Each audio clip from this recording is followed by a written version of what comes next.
Good morning বন্ধুরা। প্রতিদিন সকালবেলা দেখুন কি ব্যস্ততার মধ্যে জীবনযাপন করতে হয়। ব্রাশটা করতে করতে আমার সব সারতে হবে, কারণ ট্রেনের টাইমের ব্যাপার আছে। ট্রেন ঠিক টাইম মতন ঢুকে যায়। দেখুন এবার স্নানটা না করলে নয় খুব তাড়াতাড়ি, কারণ প্রতিদিন আমি এই টাইমে স্নান করি।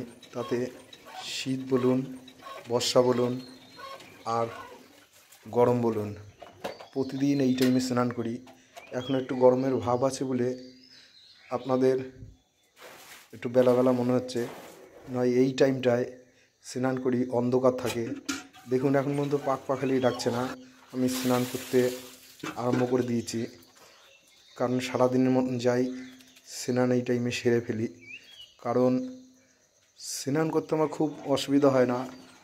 আমি আরও কটা ভিডিওতে আপনাদের বলেছি যে আমি সূর্য ওঠার আগে স্নান করি। দেখুন এখন পর্যন্ত পাখালিও ডাকছে না, কিন্তু আমার স্নান কমপ্লিট হয়ে যাচ্ছে।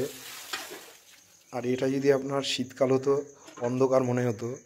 আর আমি যে টাইমে উঠি, বাড়ির লোকরে বিরক্ত করি না। দেখুন স্নান করে যা হোক আমি আমার কাজ ফাজ গুছিয়ে আমি আমার টাইম মতন বেরিয়ে যাব। তো স্নানটা করতে আমার একটু বেশি সময় লাগে চিরদিনের জন্য, কারণ আমার স্নান করতে হয়তো ভালো লাগে তার জন্য।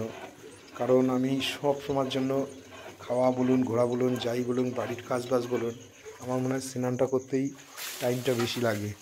যাই হোক বন্ধুরা, আজ আমি দেখুন আপনাদের এই ভিডিওটা করে এই কারণে দেখাচ্ছি যে প্রতিদিন কিভাবে সকালে উঠে তাড়াহুড়ো করি। কারণ একটা টাইমের মধ্যে সব মেকআপ করতে হয়।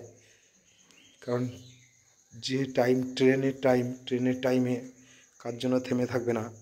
দেখুন এবার জামা প্যান্ট পরে রেডি হয়ে আবার ধরুন ব্যাগ ফ্যাগ গুছাতে হবে, কারণ সব মোটামুটি কমপ্লিট থাকে। আর এই টাইমে আমি কাউরে বিরক্ত করি না। দেখুন সবাই ঘুমিয়ে আছে, আর আমি আমার মতন গুছিয়ে বেরোবো এই চিন্তাভাবনা নিয়ে এগোচ্ছি। এমনকি খুব তাড়াহুড়ো করছি। তাড়াহুড়ো করার কারণ হলো, বারবার বলছি, ট্রেন ঠিক টাইমে আসবে, ওই কারণে একটু তাড়াহুড়ো করতে হয় সকালবেলা। আর সকালবেলা আস্তে আস্তে করলে ট্রেন পাওয়া মুশকিল হয়ে যাবে।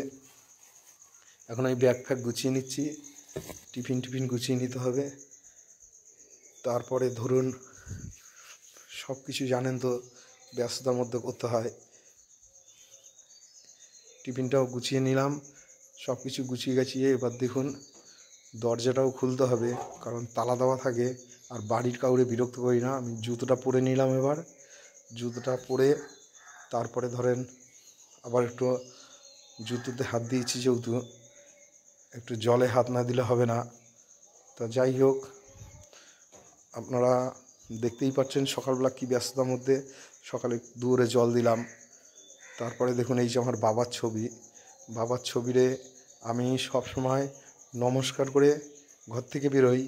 এমনকি দেখুন আমি ঠাকুর দেবতা কতটা মানি জানি না, ঘর থেকে বেরোনোর সময় আমি বাবাকে একবার স্মরণ করি, বাবাকে নমস্কার করে ঘর থেকে বেরোই চিরদিনের জন্য।